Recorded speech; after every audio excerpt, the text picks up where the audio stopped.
Our film starts with footage of a crew getting together, being patched in between scenes of a young girl doing ballet.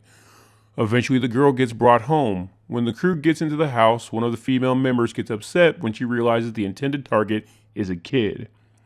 After the girl gets done talking to her father on the phone, the kidnappers drug her and kidnap her with the dark-haired female of the group, preventing the one with the glasses from roughing the girl up. They have a close call getting the girl out as people come home, but they are successful. They arrive at a mansion where they place the girl in a room tied up and blindfolded.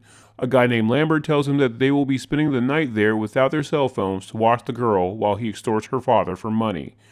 The brunette is told that she's the only one who can go see the girl, so that she only hears one voice.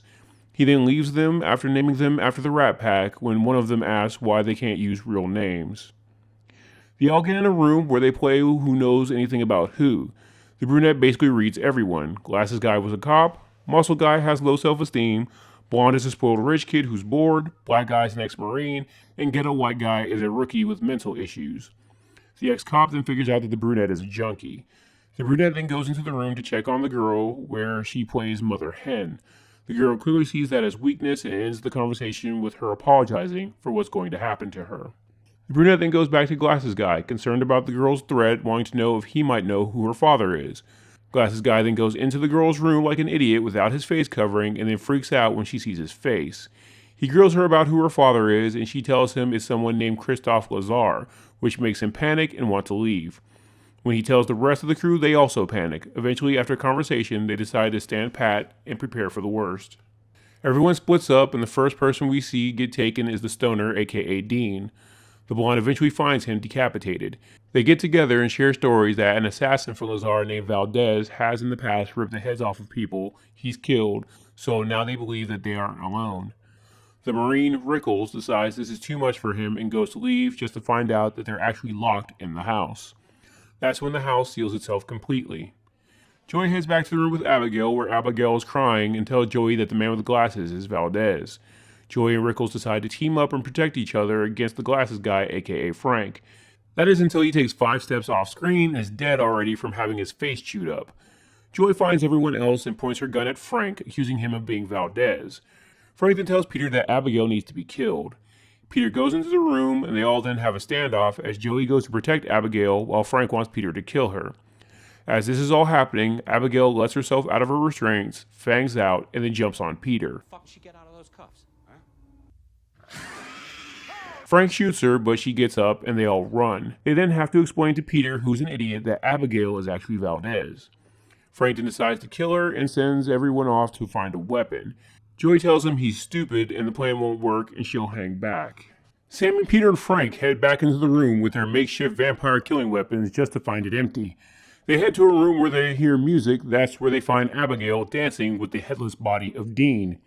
Abigail pretends to be afraid but just beats the crap out of them, so they leave battered, bruised, and stabbed to regroup with Joey, smirking at the result. After finding out that the movie vampire weapons don't work, Joey reminds them that the drugs they used to put her to sleep to kidnap her to begin with did, so they all need to find her, then let her know, and she'll inject her again. As they're going around, Sammy ends up falling through the floor into an indoor swimming pool, which is full of corpses. While the rest head to help Sammy, Peter, who is also freaking out, but due to a splinter, is found and chased by Abigail. As he's running, he's knocked off the banister by Frank. She knocks him down the steps, then begins strangling him. Sammy goes to help him, but Abigail bites her on the arm. When she goes back to Frank, Peter recovers and holds Abigail down. Joey, after struggling, injects Abigail with the drugs and she goes out. They all then worry about what's going to happen to Sammy, as she was bitten. The crew lock Abigail in a cage and try to talk to her, but she correctly points out that they were trying to kidnap a 12-year-old, so they're not good people. She then admits to them that she is in charge and is responsible for them being there. She then exposes all their real names and their connections to her father, specifically that they all wronged him in some way and killing them was their punishment, and the whole night was basically a game she plays.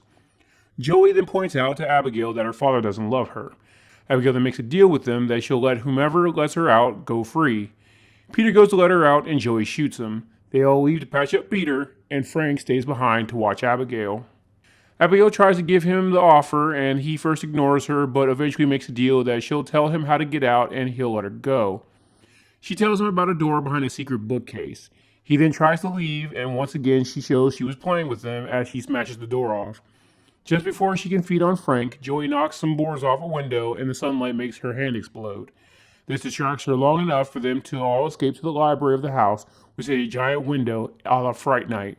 Again, why do vampires have giant windows in their house? Anyway, Sammy tests herself in the sun and is relieved that it doesn't hurt her.